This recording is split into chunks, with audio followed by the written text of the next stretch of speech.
Welcome to the Pooch Parenting Podcast, a podcast for parents with dogs.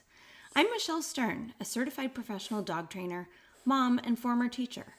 Living with kids and dogs at the same time can feel like a circus. I know because I lived it too.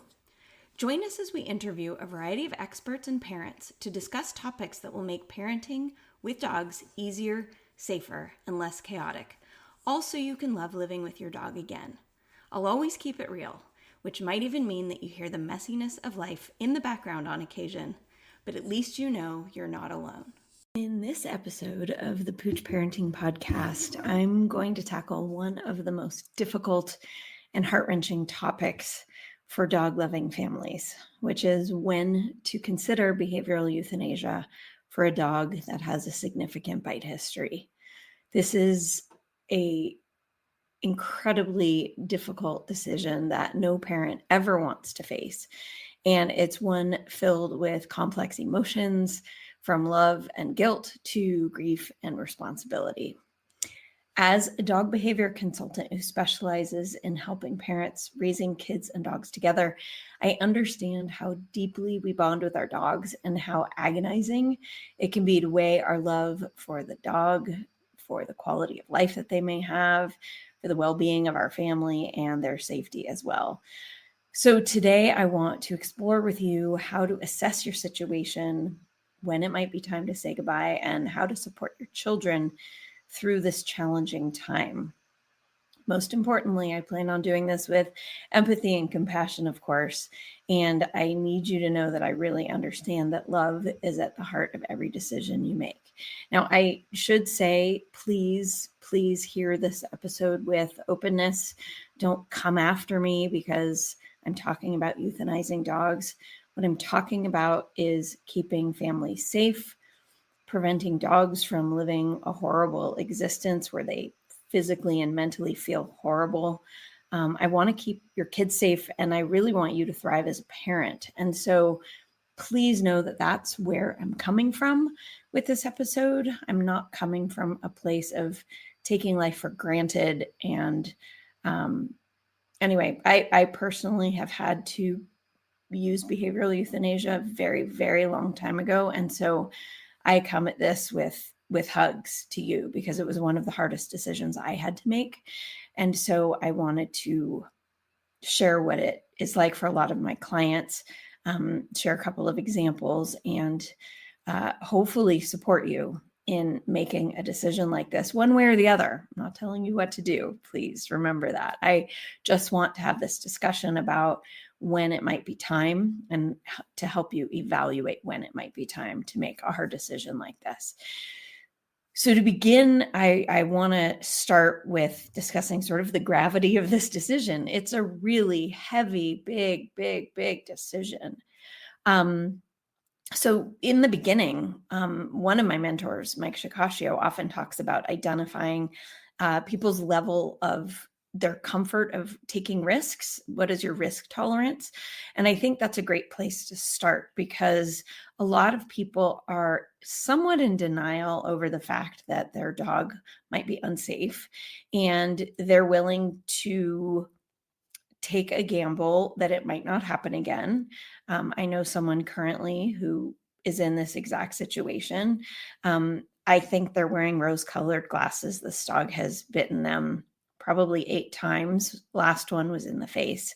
And they say they love their dog too much to even consider euthanizing their dog. And I understand that. This is very, very heavy, but I do think it's really important. If you're adults, the level of risk may be something that you're willing to take on for yourself.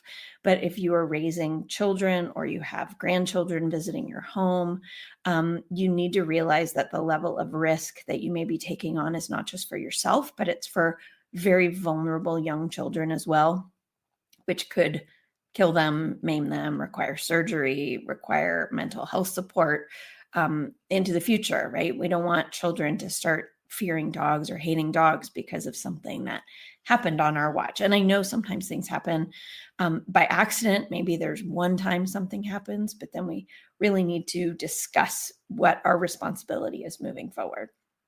I also want to talk a little bit about what a significant bite history is. I mentioned that in the opening of this. In my opinion, a significant bite history includes repeated incidents or the severity of the injuries. So for example, if a dog bites and holds, or bites and shakes, or bites, lets go and bites again, I don't really know that that dog is safe to be around, depending on the circumstances and the predictability of that type of situation. If that happens to a child, for me, that would be a deal breaker, right? A repeated bite, a bite and a shake. No way. There's no way that I personally would be comfortable with taking on a risk like that. We need to understand whether there's predictability or unpredictability in the bites. A lot of the time there is predictability. We can dig in together. If you work with me or another positive reinforcement dog professional, we can really identify some patterns or triggers that cause this dog to feel unsafe and bite. But many times, especially for a dog who's physically unwell or in pain or has a mental imbalance of some sort, it can be very difficult to predict these kinds of things, particularly when it's associated with a seizure disorder or the like. We also have to consider the age and size of your children and the age and size of children your dog may encounter. So, like I said before, you may not have kids of your own, but you may have kids that visit, grandkids, people who travel on holiday. I personally live in a sort of in a resort community, I guess you would say, in Central Oregon. And we have people visiting here all the time because it's a beautiful place to be. I am very fortunate to live here. But if my dogs were not safe around kids and somebody wanted to visit me who had children, I would either not have to, I basically would have to tell them to stay somewhere else, right? Or not have my dog, right? You have to really weigh your decisions. There are sometimes ways to avoid interactions with children, but sometimes it's really difficult. For example, here where I live, we have a lot of tourists that come through and people rent. There are 2 houses on my street that people can rent, and the kids run around. And if I was out walking my dog, even if my dog was muzzled, we could have a difficult situation if my dog wasn't safe around children. My dogs now are, but I did have one that had aggressive tendencies, and that was really, really difficult to manage. Some dogs are too unsafe to live with, and some dogs are too unsafe to rehome. And my first mentor, Trish King, often would ask us when we were going through her programs, would you want to live next door to that dog? And that's something we have to assess and we have to think about. If that dog can escape, what would happen? Would that dog bite a stranger? Is that dog going to be safe around other people's animals? Or is it just people that come into your home? And are you perhaps able to set up an environment where not a single person ever comes into your home? And that's harder than it sounds, I think. And I also want to point out, as we're talking about the gravity of the situation, I just want to normalize that it is very, very common for parents to experience so many different emotions: grief, guilt, fear of judgment, fear of safety, self-doubt. And some of those things even come when even thinking about whether or not their dog should remain in their family. And those feelings also come up when you think about the impact that it can have on your children to live with a dog who might be unsafe. So we have to then assess the situation. We need to really be honest about the level of risk that we're taking. What actually is the risk, right? And I would highly recommend that you work with a qualified positive reinforcement dog behavior consultant, and or depending on, financially what you can afford, a veterinary behaviorist who can really help you to evaluate how to manage the dog's behavior from a medical standpoint. Sometimes certain pharmaceuticals can come on board that can help a dog to stabilize their behavior. But we still have to recognize that there may be risks regardless, because no medication will ever make a dog totally safe, because we have to help a dog to feel safe, right? So that takes a lot of parenting and management and careful planning all the time, which can be really difficult if you are overwhelmed as a parent, if you're struggling with postpartum depression, if you're the house every kid in the neighborhood visits, right? You may not be able to predict the kind of manners the children visiting have around dogs, because they may act differently around your dog than they do from their own, or they may treat your dog the way they treat their own dog, and that will never fly with the dog that you have in your house. So you really need to think about some of these things. So some things the factors to really consider when you're assessing the situation: what are the dog's triggers? And are you able to predict the aggressive behavior? What's the severity and what is the frequency of the incidents that happen? Is this like a once in a lifetime situation, or is this something that happens every time your toddler has a tantrum or your toddler starts crawling towards your dog who's sitting on the sofa? If it happens every time those things happen, we can certainly use management to prevent it, but sometimes management fails. A visitor, a babysitter, a grandparent, or an overly tired parent may forget to latch a baby gate, for example. So is your child at risk if a mistake was made? What is the family's ability to implement effective management strategies? So like I said, if you're totally overwhelmed, if your nanny isn't really interested in working with the dog, maybe they're not going to be as careful about your management strategies. Occasionally we have circumstances where grandparents think they know best and they don't necessarily follow your rules. And so we have to make sure that we can use management strategies that are consistently implemented. And then, of course, how often are kids around? What are the age and size of the kids? What is their vulnerability? So you could have a child that's older and bigger, but perhaps there's a developmental delay, or they're not neurotypical. And just because they're big and we see them as bigger, more mature kids, they may not developmentally be more mature and more capable of making good choices. And so we really have to know the kids and what they're capable of. We have to know the dog and what the dog is capable. And then again, in terms of assessing whether or not euthanasia is even on the table, we need to be very honest about whether or not rehoming is a safe or ethical option. So is there going to be a risk to adults, kids, other animals? Can the dog escape? Can visitors come into the home? What if you need an electrician, or your toilet's overflowing and a plumber has to come by? Are those things okay? Because a lot of people say, and I've heard this dozens of times from clients, if I could just find the perfect home with a single man who lives in the woods with no children or visitors. And there are occasionally single men or women. If a dog doesn't like men, maybe we aim for, an active woman who lives an outdoor lifestyle on lots of land and doesn't have visitors. But I want you to be really honest about how likely it is to find someone like that, and find someone like that who's willing to take on a dog with a bite history, because you have to be honest about this. So a lot of people do not want to take on a project dog. So in our fantasies where we think, okay, I can't keep this dog, but maybe someone else can, and someone is willing to take this on, would you want to take it on? Right? We have to be honest about whether or not people really want to manage a dog like this. So it's really important.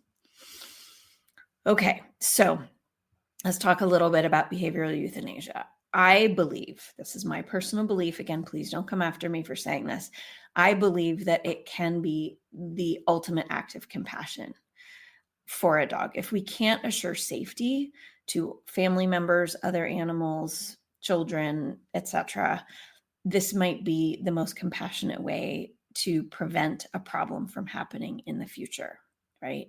It is a responsible thing to do when you're advised from your vet, your behavioral consultant, veterinary behaviorist. If they're supporting a decision like this, it is something that you should probably take seriously. I do acknowledge there is a stigma about behavioral euthanasia, but the well-being of your family does need to be a priority. So I just want to share with you a quote from a client that I had a couple of weeks ago. We were talking, and she has a toddler and an infant, and we were discussing the dog and the dog's bite history. And the dog has bitten 13 times, numerous people, maybe 5 different people, and 13 times in total. But even despite that, the client said she was, quote, sick to her stomach, even considering behavioral euthanasia because she loves the dog. And I totally get that. I really, really do. But at some point, you have to realize that if a dog has a bite history like this, and I was watching the dog during our session and saw how the dog went stock still when the mom came home with the toddler and infant in hand. I saw how the dog's body language changed. And I think, in my opinion, I've been specializing in dogs and kids for over 8 years. So I've seen a lot of situations. I think it's only a matter of time before this dog bites the toddler or the infant. So you have to think about if you would be okay if that happened. And I can't really think of any parent that would. I also want to acknowledge that there could be differences and major bone of contention, so to speak, between partners or spouses or family members that are adults in situations like this. So I had one client who went so far as to say he would move out with the dog and get another apartment before he would consider euthanizing the dog. And, that's their family's decision. But I do recommend sometimes that parents discuss some of these things with a therapist, because at the end of the day, they're in a lifelong, hopefully, relationship with each other. They need to be on the same page.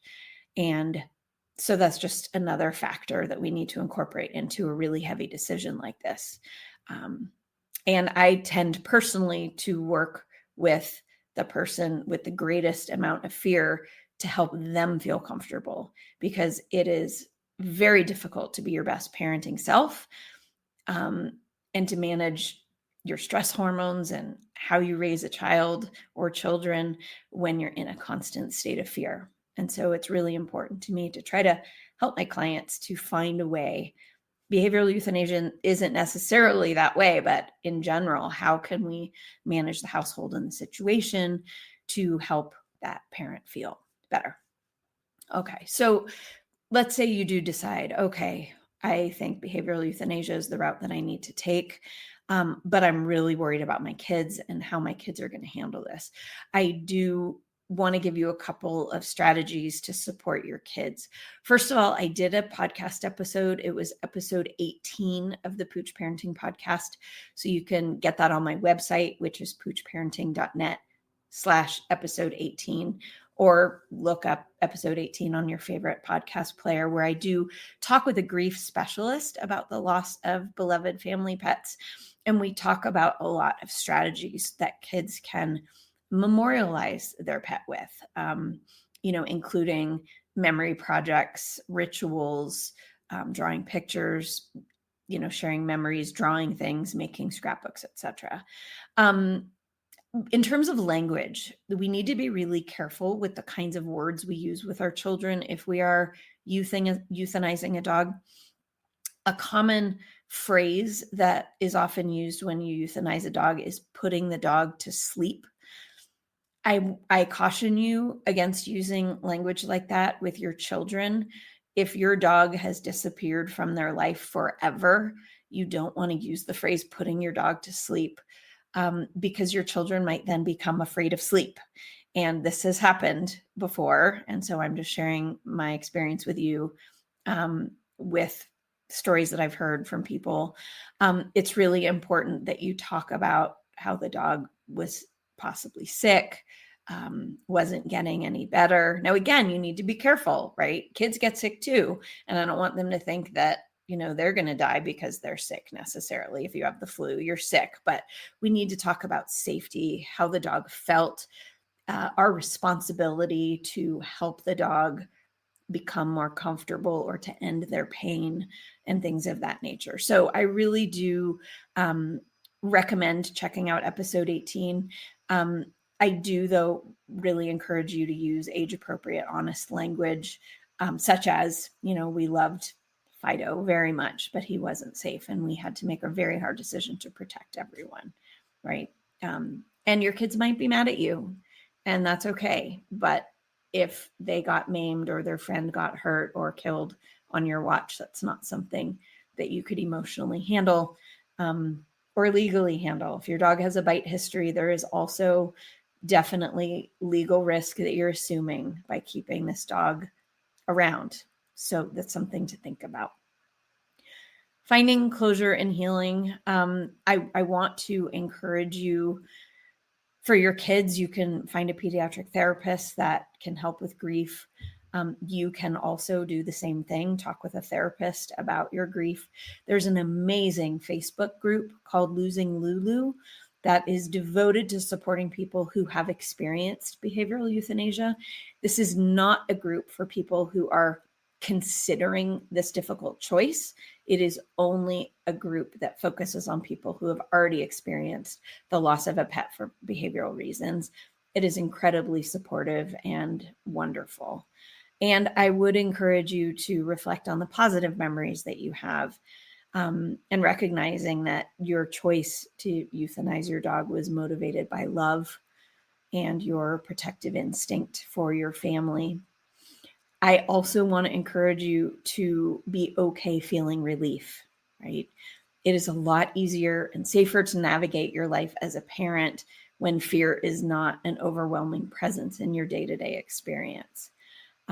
It's okay to grieve. It's okay to grieve in front of your children because you're human and they need to see that grief is normal, it's appropriate, and it is how you can process reflecting on such a difficult decision. And it shows them that you really did love the dog and that this was a difficult thing to do. So while I hope none of you listening to this are ever in the situation where you need to consider behavioral euthanasia for your family dog, I do know that some of you will be. I want to offer you a big hug and let you know that it is a horrible position to be put in. But again, you need to put the well-being of your family first. And remember that if you do make a decision like this, you're doing it from love and not from anything else. So I hope you found this helpful. Go check out Losing Lulu if you have already experienced a loss like this. And feel free to reach out if you need support, or if you want someone to assess the situation with you. I would be happy to help you. And you can reach out to me through my website, poochparenting.net. Big hugs today. Sending lots of love. Take care.